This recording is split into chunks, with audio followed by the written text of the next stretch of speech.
الحمدللہ رب العالمین والصلاة والسلام علی سید المرسلین اما بعد فاعوذ باللہ من الشیطان الرجیم بسم اللہ الرحمن الرحیم الصلاة والسلام علیک یا رسول اللہ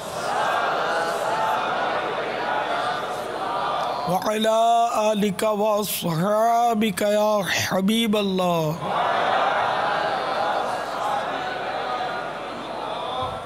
الصلاة والسلام علیک یا نبی اللہ وعلی آلک واصحابک یا نور اللہ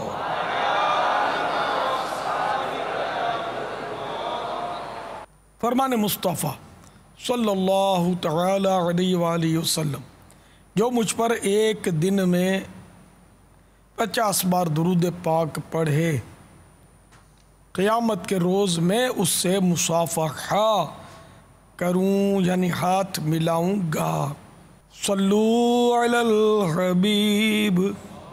آئیے اس والے ثواب کرتے ہیں۔ الحمدللہ رب العالمین والصلاة والسلام علی سید المرسلین۔ یا اللہ، آج کے مدنی مذاکرے اور اب تک کی میرے پاس موجود نیکیوں پر ملنے والے اور جو حاضرین ناظرین بھی مجھے اپنی نیکیاں میری ملک کریں، ان سب کا ثواب ہمارے ناقص عمل کے لائق نہیں، اپنی رحمت کے شائن شان مرحمت فرما۔ یہ ثواب ہماری طرف سے بارگاہ رسالت مآب صلی اللہ تعالی علیہ وآلہ وسلم میں نظر فرما، بوسیلہ رحمت للعالمین صلی اللہ تعالی علیہ وآلہ وسلم، جملہ انبیاء و مرسلین، خلفاء راشدین، امہات المومنین، تمام صحابہ و تابعین و تبع تابعین، ائمہ مجتہدین، علماء کاملین، مشائخ عاملین،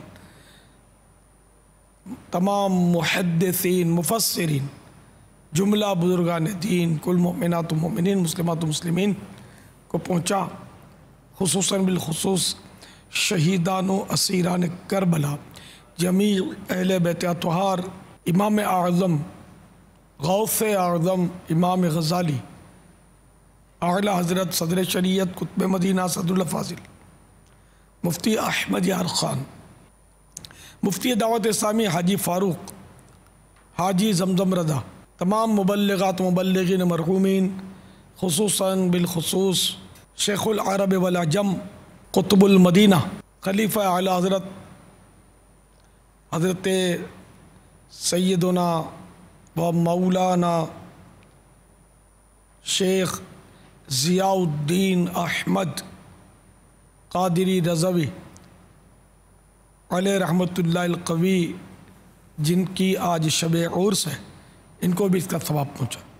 یا اللہ، خصوصاً اس کا ثواب ہمارے ان عیسائی بھائیوں کو پہنچا اور عیسائی بہنوں کو کہ جو قربانی کی کھالوں میں حصہ لیں گے، قربانی کھالیں دیں گے، جمع کریں گے، بکنگ کروائیں گے، دلوائیں گے، اور جس طرح بھی اس میں تعاون کریں گے دنیا میں جہاں بھی ہیں وہ، ان سب کو اس کا ثواب پہنچا۔ خصوصاً بالخصوص جو بقرہ عید کے دنوں میں کھالیں اکٹھی کرنے کے علاوہ 3 دن کے مدنی قافلے میں سفر کریں گے، ان کو بھی اس کا ثواب پہنچا۔ آمین بجاہ النبی الامین صلی اللہ تعالی علیہ وآلہ وسلم۔ صلو علی الحبیب صلی اللہ تعالی علی محمد۔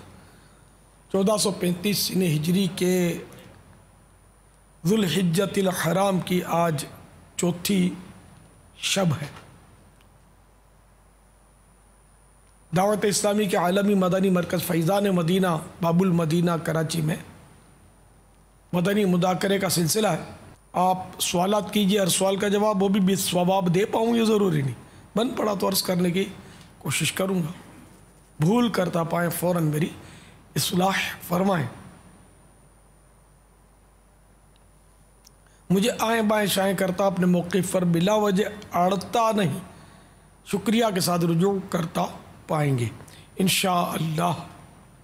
عز وجل.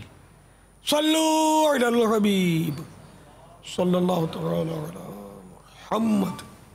السلام علیکم. وعلیکم السلام ورحمۃ اللہ وبرکاتہ.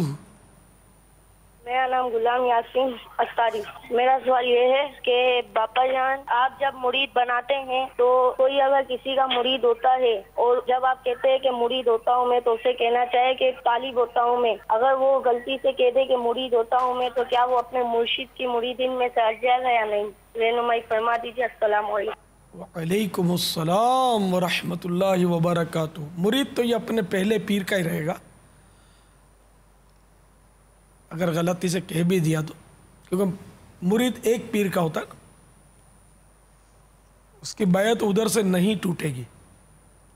یہاں یہ بیعت برکت ہی اس کی شمار ہوگی. برکت کے لیے جو مرید بننا, بیعت برکت, طالب بھی بولتے ہیں اس کو. واللہ تعالی اعلم ورسولہ اعلم عز وجل وصلی اللہ تعالی علیہ وآلہ وسلم. صلو علی الحبیب صلی اللہ تعالی علی محمد صلی اللہ علیہ وسلم. مجھے دعوت اسلامی کے مدنی چینل دیکھنے کا روزانہ تقریباً اتفاق ہوتا ہے اور کافی اچھا کام ہو رہا ہے. اس چینل کی وجہ سے جہاں مردوں میں دین کا شعور بڑھ رہا ہے, اس کے ساتھ ساتھ ہماری ماؤں بہنوں میں جو خاص طور پہ پہلے دین کا اتنا شعور نہیں تھا, انہیں دیگر معاملات میں پوچھنے کے لیے بڑے مسائل کا سامنا کرنا پڑتا تھا. مدنی چینل کی وجہ سے ان کے یہ مسائل حل ہوئے ہیں اور دین کا شعور کافی حد تک ہماری ماؤں بہنوں میں بھی پڑا ہے. باپا سے آخری میں میری یہ گزارش ہے کہ آپ اپنے جو بھی خطابات کرتے ہیں ان میں کئی مرتبہ میں نے سنا بھی ہے کہ آپ صحت و صفائی پہ اور ٹریفک کے قوانین کے اوپر آپ نے کئی بار بات کی ہے. تو مدنی مذاکرے میں جو لوگ شریک ہوتے ہیں یا جو آپ کی گفتگو سننے آتے ہیں ان سے ایسا وعدہ ضرور لیں کہ وہ کم از کم ٹریفک کے قوانین کا احترام کریں, رانگ سائڈ نہ جائیں, سگنل نہ توڑیں, غلط طریقے سے ڈرائیو نہ کریں, تاکہ اس سے ہمارے شہری معاملات جو ہیں وہ بھی اچھے ہو سکیں اور معاشرے میں ہمارا کوئی مقام ہو. شکریہ.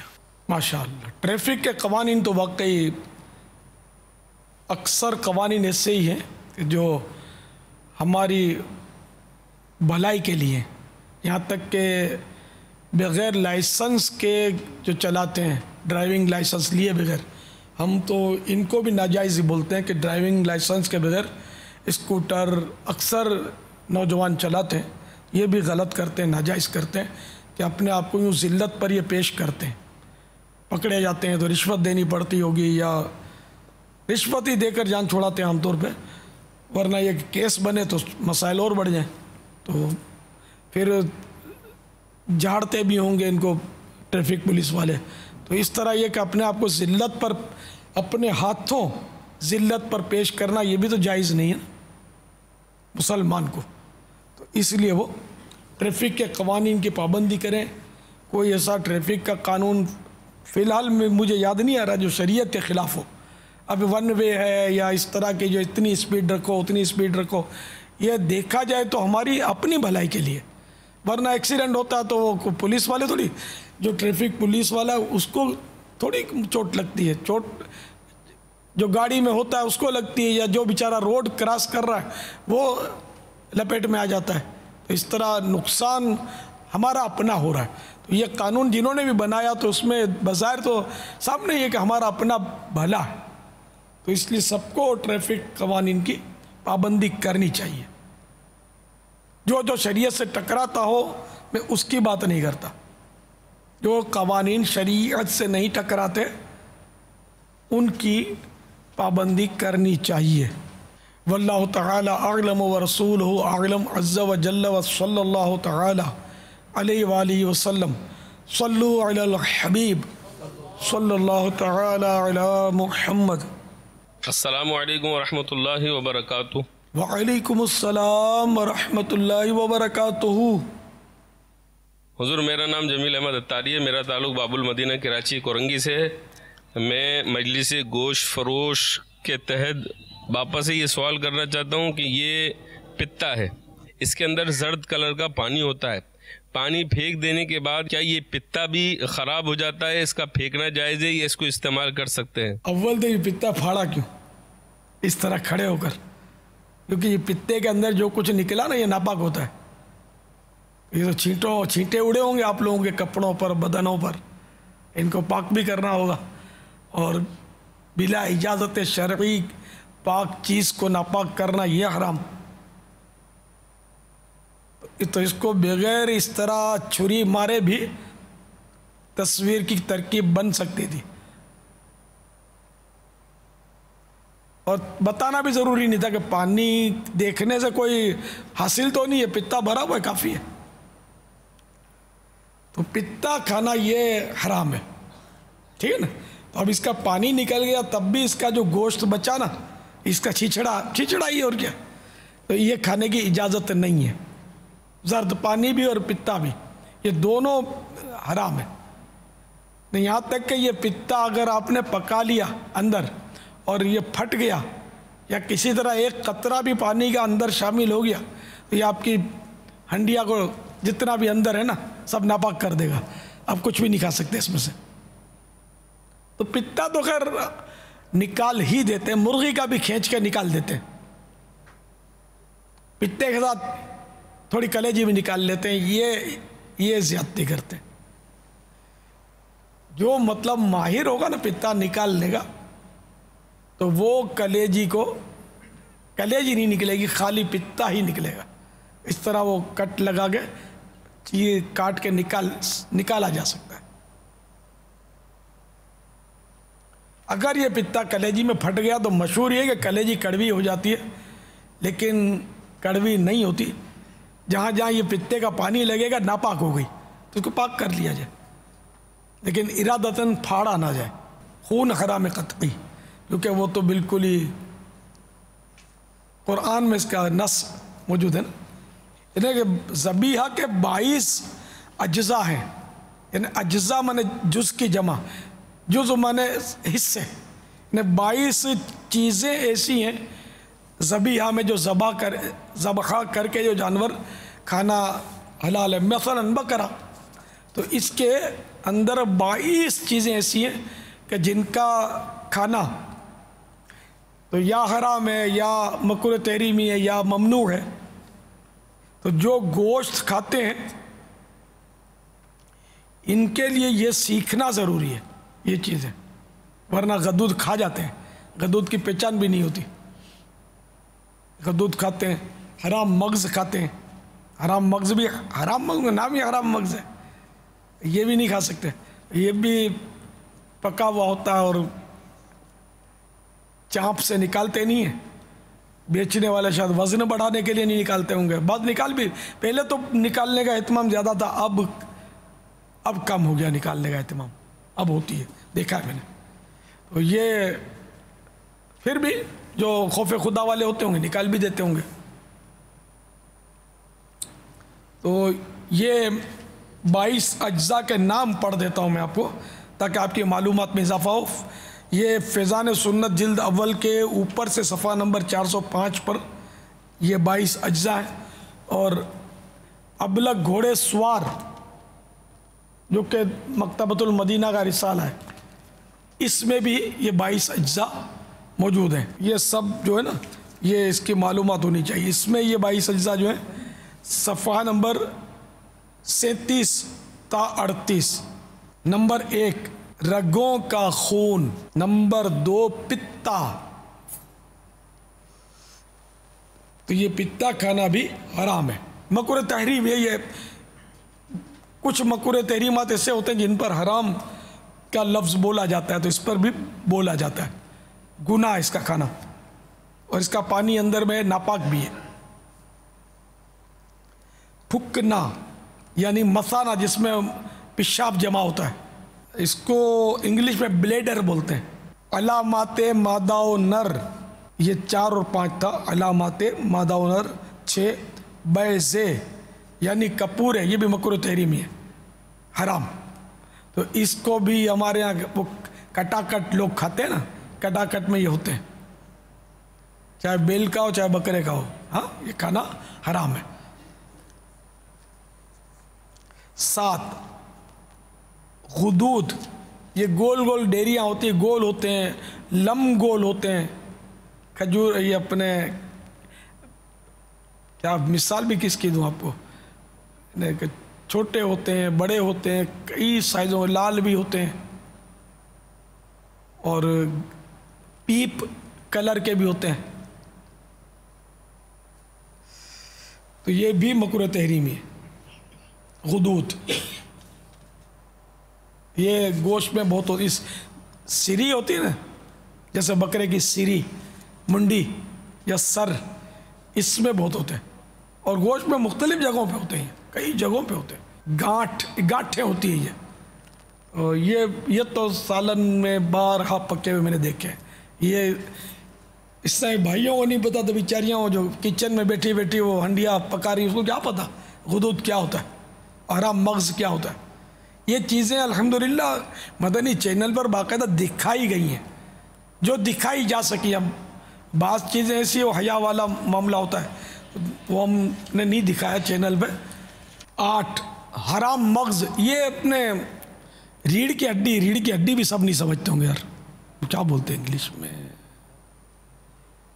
پیٹھ کے پیچھے وہ تسبیح کی طرح گول گول دانے کی طرح، وہ پیٹھ کے اندر بالکل بیچوں بیچ جو ہڈی ہوتی ہے، یا اوپر گردن سے سر سے شروع ہوتی ہے، سمجھو سر کا جوڑ جیسے ہی ختم ہوگا تو ایک وہ تسبیح کی طرح شروع ہوتی ہے، یہ نیچے بیٹھنے کی جگہ تک جا رہی ہوتی ہے۔ ہم دکھاتے ہیں بابا ریڑھ کی ہڈی، یہ ویسے جو ریڑھ کی ہڈی عموماً ہوتی ہے، خیر یہ تو اب اچانک ہوا، ورنہ یہ تو مدنی چینل والوں کو چاہیے کہ وہ ہاتھوں ہاتھ میں جو بولتا جاؤں وہ دکھتا جائے۔ انسانی بدن میں جیسے ریڑھ کی ہڈی وغیرہ ہوتی ہے نا بابا، اس کا خطوط بھی دکھانا چاہیے، سب ہے اپنے پاس۔ اب یہ ریڑھ کی ہڈی ہمارے پاس اس کی تصویر موجود ہے، یہ جی جیسے انسانی بدن میں جو بابا پیچھے ہوتی ہے وہی ہمیں نکلی ہے۔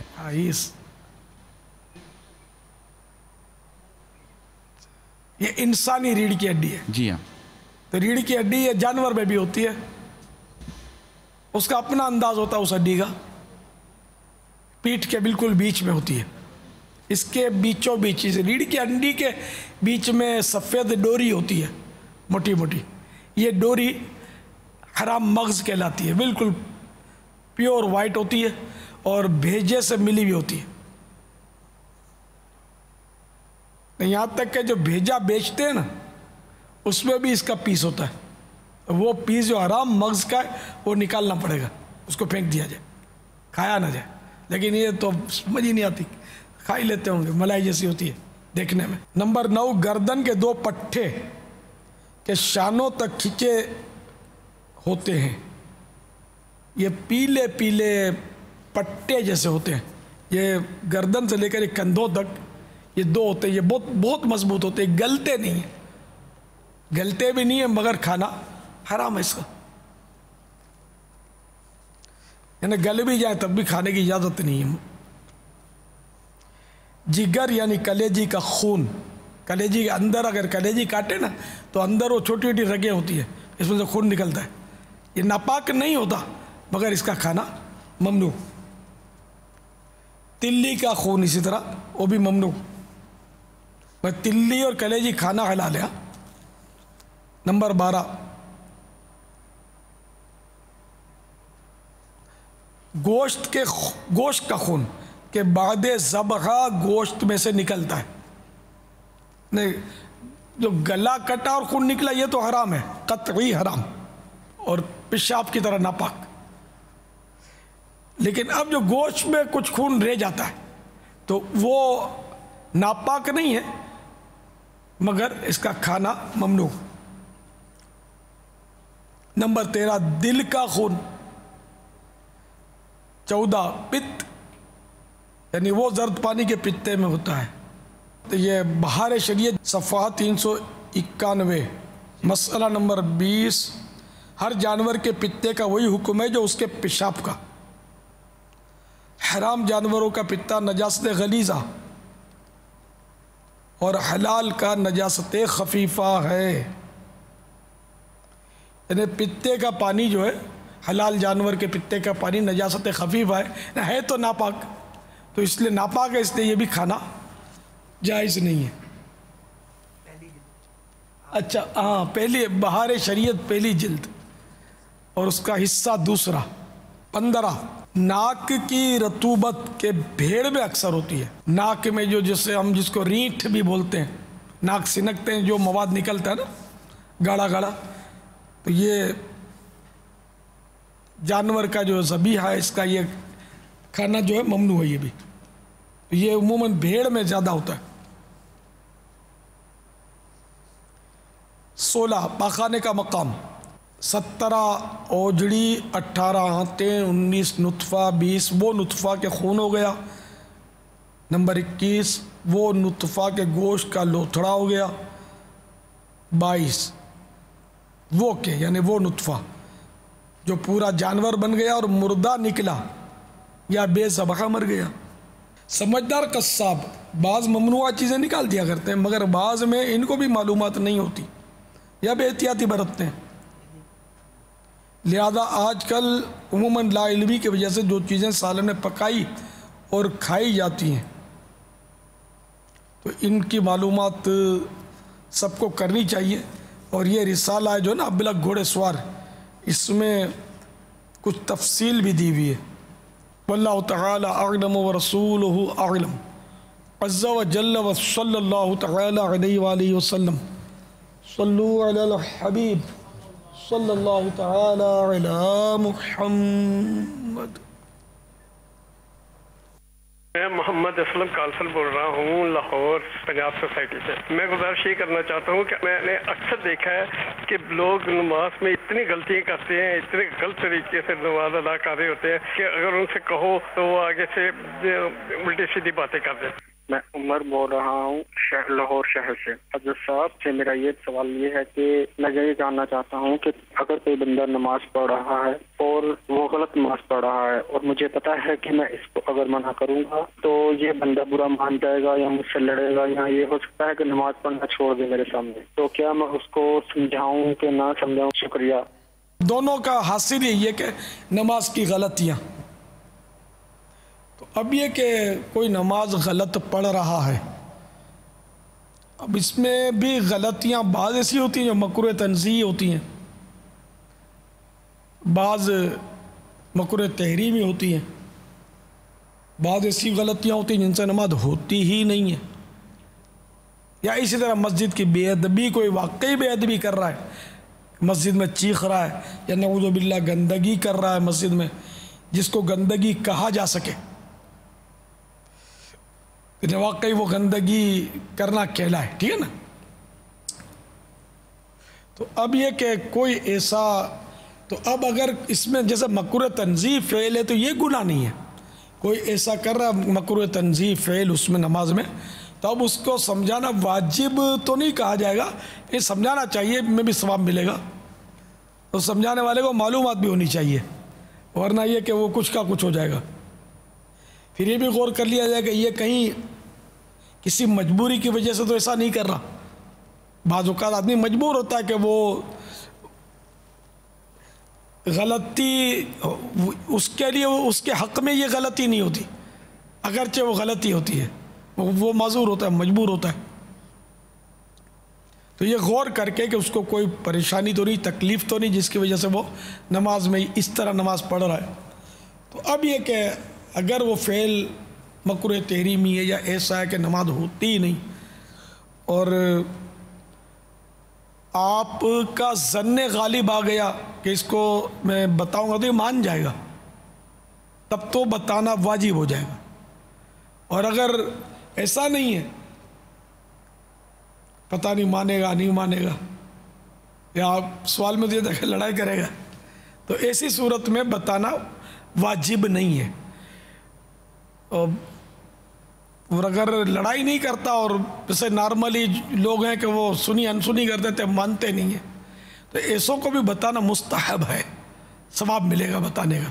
جیسے ہم نیکی کی دعوت دیتے ہیں تو نماز پڑھو بولتے تو سب تھوڑی پڑھتے، سب پڑھیں تو پھر ہم کو بہت ساری مسجدیں اور بنانی پڑیں گی، بناتے تو چلے جا رہے ہیں ہم مسجدیں، یعنی بنا رہے ہیں ہم بھی الحمدللہ، اپنی خدام المساجد نامی مجلس موجود ہے، مسجدیں بنا رہی ہے، تو انشاءاللہ بناتے رہیں گے، آپ بھرتے بھی رہیں اس کو۔ تو نماز میں کوئی بھی غلطی کر رہا ہو، وضو میں غلطی کر رہا ہو، تو جیسا کہ میں نے آپ کو اصول بتایا اس کے مطابق ہم سب کو چاہیے کہ ہم سمجھائیں، یہ نہیں کہ یا شیخ اپنی دیکھ مجھے اس سے کیا،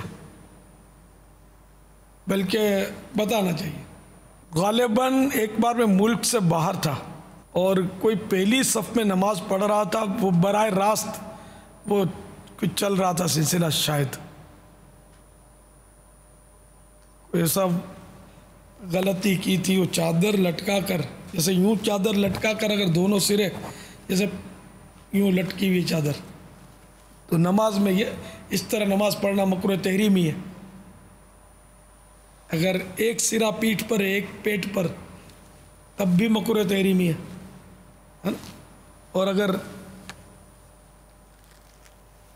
یوں کر لیں تو مکروہ تحریمی نہیں ہے، ٹھیک ہے نا؟ تو شاید چادر کا مسئلہ تھا کہ یوں لٹکی ہوئی تھی۔ یہ تو یہاں کا بھی ایک واقعہ ہے، یہاں کا بھی ہے، اور شاید اب کچھ پورا یاد نہیں آ رہا، تو میں نے پھر وہاں سے شاید میل کی تھی یا فون کیا تھا۔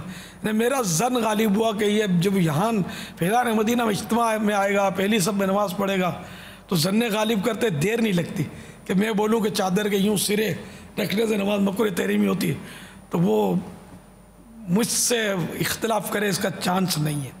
ظن غالب کہیں مان لے گا، اب پھر نہ مانے تو میرے نصیب، اس کے نصیب۔ تو ایسا کچھ شاید تھا، اور میں نے جب یہ غور کیا کہ یار مان جائے گا تو میں نے پھر اس کو کانٹیکٹ کیا تھا۔ شاید اس کا ایک واقعہ فیضان مدینہ کا واقعہ ہے نا، جی یہ تو فیضان مدینہ میں ایک بات براہ راست تھا۔ جی ہاں، اور بیان میں تو بارہا ہوا ہے کہ مبلغ اگر کوئی غلطی کرتا ہے اور مجھے یوں لگتا ہے کہ یہ غلطی ہے، تو میں وہیں سے اس میں پھر مدنی چینل میں کوئی براہ راست سلسلہ چل رہا ہوتا ہے تو، اور اسی طرح اگر کوئی پرانا سلسلہ چل رہا ہوتا ہے تو کوئی میری کو غلطی نظر آتی ہے تو میرا معمول کہہ سکتے ہیں کہ مجھے یوں ہوتا ہے نا کہ میرے داڑھی نہیں کرے گا، نہیں کرتے بیچارے۔ ہاں ہمارے جو علماء ہیں نا، ان کا ایسا ہوتا ہے کہ یہ یا تو مجھے مطمئن کر دیتے ہیں یا پھر رجوع کر لیتے ہیں، تو ان سے بھی، کیونکہ اب میں سارے مسئلے تو میں نہیں جانتا، تو آدمی بھول جاتا ہے، پڑھا ہوتا ہے تو بھی تو غلط فہمی ہو جاتی ہے، تو یوں بھی ہوتا ہے۔ اس طرح مبلغین کو بھی اکثر میں یہی پھر پیغام دیتا ہوں کہ آپ اس کی شرعی تفتیش کروا لیں، میں نے یہ آپ کا دیکھا اور مجھے یوں غلط لگتا ہے، یا بعض اوقات بہار شریف سے ملا کر پھر ان کو میل کرتا ہوں کہ بھائی بہار شریف میں یوں لکھا اور آپ نے یوں فرمایا، تو مسئلہ اور آسان ہو جاتا ہے لونا۔ تو یوں لگتا ہے کہ مجھ پر یہ واجب ہے، کیونکہ مدنی چینل والے بھی اگر میری نہیں مانیں گے مبلغ تو پھر کیا وہ فٹ پاتھ پہ سونے والے مانیں گے کیا؟ سارے یہی تو میرے اپنے سمجھو تو بیچارے محبت کرتے ہیں، تو ان کو میری بات جلدی سمجھ میں بھی آ جاتی ہے۔ الحمدللہ اللہ ہماری ان محبتوں کو ابد الآباد تک قائم رکھے، آمین، نہ ہمیشہ ہمیشہ قائم رکھے۔ ماشاءاللہ، صلو علی الحبیب صلی اللہ تعالی۔ بابا مجھے کچھ سوالات صلی اللہ تعالی آئے ہیں SMS وغیرہ کے ذریعے۔ پہلا سوال میں آپ کو بیان کرتا ہوں۔ پہلا سوال تھوڑا سا باپا ہے غور طلب، یعنی اگر کوئی، یہ سوال یہ کیا ہے انہوں نے، اگر کوئی میرے گھر کے سامنے کپڑے میں لپیٹ کر نو مولود بچہ چھوڑ گیا، اگر نہیں ہے کوئی میرے گھر کے سامنے، میں نے اس کی پرورش کی اور اس کو اپنے بیٹے کے طور پر رجسٹرڈ کروا لیا، آج وہ بچہ 4 سال کا ہے۔ اب سوال یہ ہے کہ میں نے کہیں یہ سنا ہے تلاوت وغیرہ کہ لے پالکوں کو اپنا بیٹا نہ کہو کہ وہ تمہارے بھائیوں کی طرح ہیں۔ یہ کہتے ہیں برائے کرم میری رہنمائی فرما دیں کہ مجھے کیا کرنا چاہیے، میری زوجہ بہت پریشان ہے کہ کہیں ہم اللہ تعالیٰ کے حکم کے خلاف تو کوئی کام نہیں کر رہے، کیا فرماتے ہو؟ یعنی کہیں سے وہ پڑھا ملا ہے، جی پڑھا ملا ہوا ہے، پڑھا ملا تو لقیت کہلاتا ہے۔ لقیت کا تو تلاش کرنا پڑے گا کہ اس کے ماں باپ کو، اس کے تو پورے مسائل ہیں اس کے تو باہر شریعت میں، ایسے ہی قبضہ کیسے کر لیا۔ اب یہ کہ ہم لقیت کو اس وقت کیا چھیڑے یار، کہ یہ یوں سمجھ کر کے کوئی کنواری ماں پھینک گئی ہوگی، یوں اٹھا لیا ہوگا اس کو، لیکن اب یہ تو اس کا قیاس ہے نا، کنواری ماں پھینک گئی ہوگی، کوئی بھی سبب ہو سکتا ہے لقیت کا۔ لقیت کے باقاعدہ مسائل ہے، ویسے پڑھا بچہ جو ملتا ہے، جیسے لقطہ، پڑھی ہوئی چیز ملتی ہے اس کو گری پڑی چیز، اس کو لقطہ بولتے ہیں، اور بچے کو لقیت۔ یعنی بہار شریعت جلد 2 صفحہ حصہ 10 صفحہ 468، جس کو مسئلہ نمبر 1، جس کو ایسا بچہ ملے اور معلوم ہو کہ نہ اٹھا لائے تو ضائع اور ہلاک ہو جائے گا، تو اٹھا لانا فرض ہے، اور ہلاک کا غالب گمان نہ ہو تو مستحب۔ لقیت کی نسبت کسی نے یہ دعویٰ کیا کہ یہ میرا لڑکا ہے تو اسی کا لڑکا قرار دے دیا جائے گا، اور اگر کوئی شخص اسے اپنا غلام بتائے تو جب تک گواہوں سے ثابت نہ کر دے غلام قرار نہ پائے گا۔ ہاں ولدیت میں تو لے پالک بچہ ہو یا لقیت ہو، جیسے لے پالک بچے میں اس کو باپ ہی بولتے ہیں، اور ان کا تصور مختلف ہوتے ہیں، کہ اگر ہم اس بیٹے کو بولیں گے کہ تو ہمارا سگا بیٹا نہیں ہے تو اس کا دل ٹوٹ جائے گا، یہ ان کا تصور ہوتا ہے۔ بلکہ دوسروں کو بھی بعض اوقات منع کرتے ہیں کہ دیکھو اس کو بولنا نہیں، میں آپ کو بتا رہا ہوں کہ یہ میرا سگا بیٹا نہیں ہے۔ تو اسی صورت میں ہے تو واقعی آزمائش، اب وہ سگا بیٹا نہیں ہے تو سگا نہیں ہے تو نہیں ہے، اب اس کو بولنا تو پڑے گا، عند ضرورت اس کو بتایا جائے کہ تم سگے بیٹے نہیں ہو، اور محبت اتنی دی جائے کہ اس کو اپنے سگے ماں باپ کی حاجت نہ رہے، یوں سمجھ لو، وہ اتنا مانوس رہے، مانوس تو ہو ہی جاتا ہے، لیکن پھر وہ مسائل پردے کے اس کے وہی رہتے ہیں کہ جس عورت نے اس کو پالا، اب اس نے اس کو دودھ کے ایام میں دودھ نہیں پلا، جیسے کہ یوں 2.5 سال ہے، 30 مہینے اسلامی حساب سے یہ ایام رضاعت کہلاتے ہیں، لیکن 2 سال کے بعد دودھ پلانا حرام ہے بچے کو، 2 سال کی عمر کے بعد اسلامی ہجری سن کے حساب سے حرام، مگر 2.5 سال کے اندر اندر کسی نے پلا دیا تو حرمت رضاعت ثابت ہو جائے گی، یعنی وہ دودھ بیٹا قرار پائے گا۔ تو بہرحال اپنا دودھ پلایا یا عورت نے اپنی سگی بہن کا دودھ پلا دیا، یعنی اس نے بچے نے اپنے خالہ کا دودھ پی لیا، ان مانو کر تو وہ اب پردہ نہیں رہے گا اس کا۔ یہ صورتیں ہیں، مطلب یہ پردے کے بارے میں سوال جواب میں اس طرح کے مسائل ہیں۔ تو لے پالک بچہ جو ہے اس کا ماں باپ کا تو اظہار تو کرنا پڑے گا کہ یہ ماں باپ سگے نہیں ہیں۔ اب وہ نکاح کے ٹائم پر بھی مسائل ہوتے ہیں، نکاح میں بھی اپنا بیٹا لکھے یا نہ لکھے، تو اپنا بیٹا نہیں لکھ سکتے، اس کو سرپرست کے جو کھانا ہوتا ہے اس میں اپنا نام لکھے، اور اس طرح کا کوئی مفہوم کر دیں کہ جس سے یہ واضح ہو جائے کہ یہ سگا بیٹا نہیں ہے۔ اور یہ بھی ہو سکتا ہے کہ چلو وہ کسی کا وہ حرام کا بچہ پالا ہوا ہے، کماری ماں کا، کماری ماں کے بچے بھی پل رہے، وہ ایسے بھی ادارے ہیں جو بولتے ہیں کہ حرام کا بچہ ہمیں دے جاؤ ہم سنبھالیں گے، تو وہ ماں باپ کو دے دیتے ہیں، اب خدا جانے کچھ ڈونیشن کے نام پر کچھ لیتے ہیں کہ نہیں لیتے، واللہ اعلم، وہ ہوتی ہے ترکیب۔ حالانکہ یہ بچہ بک نہیں سکتا، ڈونیشن کے نام پر بھی بک نہیں سکتا، کہ بیعت تو کسی صورت سے جائز ہو ہی نہیں سکتی نا۔ اب ڈونیشن کمپلسری کر دیا کہ اتنا دو گے ڈونیشن تو ہم دیں گے، تو یہ تو ایک طرح کی بے ہو گئی نا، سودا ہی ہوا نا، تو سودا نہیں ہو سکتا اس کا۔ بہرحال تو اب یہ کہ حرام کا بچہ ہے، اب اگر اس کو بولتے کہ ہم کو چھوٹا سا بچہ ہم نے لیا تھا، وہ کوئی کماری ماں پھینک گئی تھی تو وہ ہے، تب تو واقعی اس کے لیے بہت جینا دوبر ہو جائے گا بچے کے لیے جو اب بڑا ہو چکا، بدنامی بھی ہوگی، دونوں کی بدنامی بھی ہو سکتی ہے۔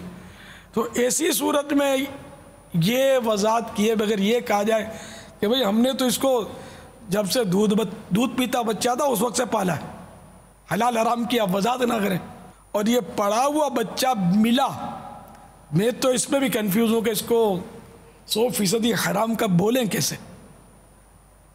یعنی ایسا بھی یعنی کہ ہو سکتا ہے کہ انتہائی غربت کے عالم میں بچہ پیدا ہوا ہو، یا بچی، ویسے ہی لوگ مطلب یعنی کہ بد قسمت لوگ جو ہیں بد نصیب، وہ بچیوں سے کتراتے ہیں، تو وہ کئی بچیاں ہوئی ہوں، یہ چوتھی یا پانچویں یا ساتویں بچی آ گئی ہو حلال کی، اور یہ انہوں نے خدا نخواستہ پھینک دی ہو، یہ عین ممکن جی بابا درست، ہمارے معاشرے میں بالکل ممکن ہے، وہ ایسی بچی ہو کہ ہو حلال کی، حرام کی نہ ہو، اور یہ کماری ماں کا بول کر اس بچے کو ہم ولد الزنا کہہ دیں، تو اس لیے ہر پڑا ملا بچہ حرام کا ہو یہ کنفرم نہیں کرنا چاہیے۔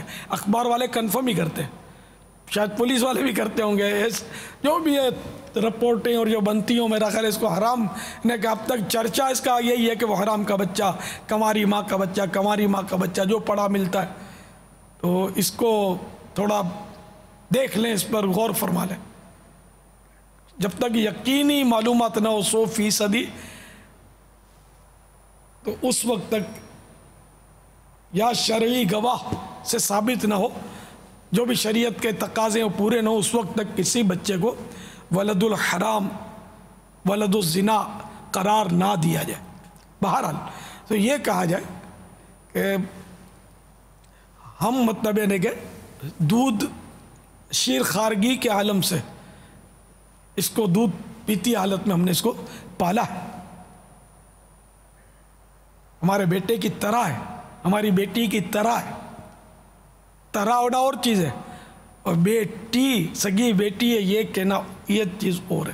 تو اس طرح کے الفاظ بولنے ضروری ہیں یا لکھنے ضروری ہیں، فارم میں تو لکھنا پڑے گا، کسی سے گفتگو ہو رہی تو بتانا پڑے گا، جھوٹ نہیں بولے، ورنہ بھی جھوٹ کے خلاف اعلان جنگ آج سے نہیں، شروع سے ہی ہے، بالکل شروع سے۔ سب سے پہلے پتا کس نے جھوٹ بولا تھا کسی کو؟ حاضرین، سب سے پہلے کس نے جھوٹ بولا تھا؟ چلیے کوئی ایک حصہ ہے بھائی زور سے بتا دے کس نے بولا تھا سب سے پہلے جھوٹ؟ ماشاءاللہ، سب سے پہلے جھوٹ شیطان نے بولا تھا۔ الحمدللہ ہم شیطانی کام کرنے والوں میں سے نہیں ہیں، ہمارا تو جھوٹ کے خلاف اعلان جنگ ہے، جھوٹ کے خلاف جنگ جاری رہے گی۔ واللہ تعالی اعلم ورسولہ اعلم عز وجل، وصلی اللہ تعالی علیہ وآلہ وسلم، صلو علی الحبیب صلی اللہ تعالی علی محمد۔ اگر قربانی کا جانور مر جائے تو کیا حکم ہے؟ قربانی کا جانور مر جائے تو اب اس کی کوئی مزار بنانے کا تو ہے نہیں کوئی ترکیب، مزار کہاں بنائیں گے اس کے؟ ہم کہا ٹھیک ہے، تو کیا حکم ہے؟ وہی حکم ہے کہ جو مرے ہوئے جانور کا ہوتا ہے، میں غالباً مجھے ایسا ایسی لگ رہا جگہ ڈال دیا جائے جس سے دوسروں کو ایزا نہ ہو۔ ہے، مجھے گلی میں ڈال دو گے تو سڑے گا، تو پھٹے گا، تو لوگوں کو ایزا ہوگی۔ مجھے اس سے کچھ ایسا محسوس ہو رہا ہے کہ اگر قربانی کا جانور مر جائے تو کیا یہ دوسرا جانور لے کر قربان کریں، یا یہ یوں سمجھے گا اب کیا کریں، مر گیا؟ جو غنی ہے اس کے لیے تو یہ ہوگا کہ وہ دوسرا لے لے، دوسرا لے لیں۔ فقیر نے اگر وہ جانور قربانی کی نیت سے خریدا تھا تو اسی کی قربانی اس پر واجب ہے، تو وہی مر گیا تو ٹھیک ہے، اب دوسرا اس پر تو واجب قرار نہیں پائے گا نا کہ اب دوسرا خرید، کیوں مرا یہ؟ غنی پر جبکہ اس کا غنا باقی ہو، ہے نا، جبکہ وہ ابھی تک مالی کے نصاب باقی ہے، اور قربانی کا وقت تو وہ میں نے آپ کو عرض کیا نا، جیسے ابھی غنی نے خریدا تو اس پر اسی جانور کی قربانی تو واجب نہیں ہے، اور قربانی کے دن آنے سے پہلے ہی وفات پا گیا، اور 10 ذی الحجہ کی صبح صادق سے لے کر 12ویں کے غروب آفتاب کے درمیان جب بھی بندہ غنی ہوتا ہے تو قربانی واجب ہوتی ہے، تو اب اس مدت میں خود غنی بیچارہ فقیر ہو گیا، اور جانور بھی وفات پا گیا، تو اب اس کو تو اس پر تو قربانی اس وقت تو واجب ہی نہیں تھی نا.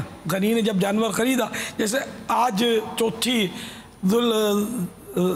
ذی الحجۃ الحرام کی شب ہے، آج کسی نے جانور خریدا غنی نے، تو اس پر قربانی واجب نہیں ہوگی، اسی جانور کی قربانی واجب نہیں ہوگی، یہ مراد. فقیر نے خریدا، پہلی محرم کو خریدا قربانی کی نیت سے، اب انتظار کرے بقرعید کا، اس پر قربانی اسی جانور کی واجب ہے. یہی ہے نا کہ ان دنوں ہی قربانی واجب تھوڑی ہوتی ہے، قربانی واجب کا وقت وہی ہے، لیکن فقیر کے لیے مسئلہ خریدتے وقت کی نیت، اس نیت سے خریدا تو اسی جانور کی قربانی واجب ہوگی. واللہ تعالی اعلم ورسولہ اعلم عز وجل وصلی اللہ تعالی علیہ وآلہ وسلم. صلو علی الحبیب صلی اللہ تعالی علی محمد. ماشاءاللہ یوں اجتماع تو کثیر ہے، خفیہ جھنڈے بھی ہیں ان کے پاس، سبز بھی ہیں، سبحان اللہ. یہ قافلے ہیں کہ نہیں؟ مدنی قافلے ان کے پاس، مدنی قافلے، مدنی انعامات، ماشاءاللہ جھنڈے تو بہت جمع کر لیے. مدنی قافلے بھی اسی طرح جمع کرو نا، مدنی کھالے، قربانی کھالے اسی طرح جمع کریں. پاپا جانی میں اپنا بکرا خود کاٹ سکتا ہوں؟ جی یہ معلوم کر رہے ہیں، یہ اپنا بکرا خود کاٹ سکتے ہیں، برائے کرم رہنمائی فرمائیں. پاپا جانی یہ دو بکرے جو ہے لڑ رہے ہیں آپس میں، اپنے سنگ لڑا رہے ہیں، اپنی گردن لڑا رہے ہیں. یہ دیکھیے، یہ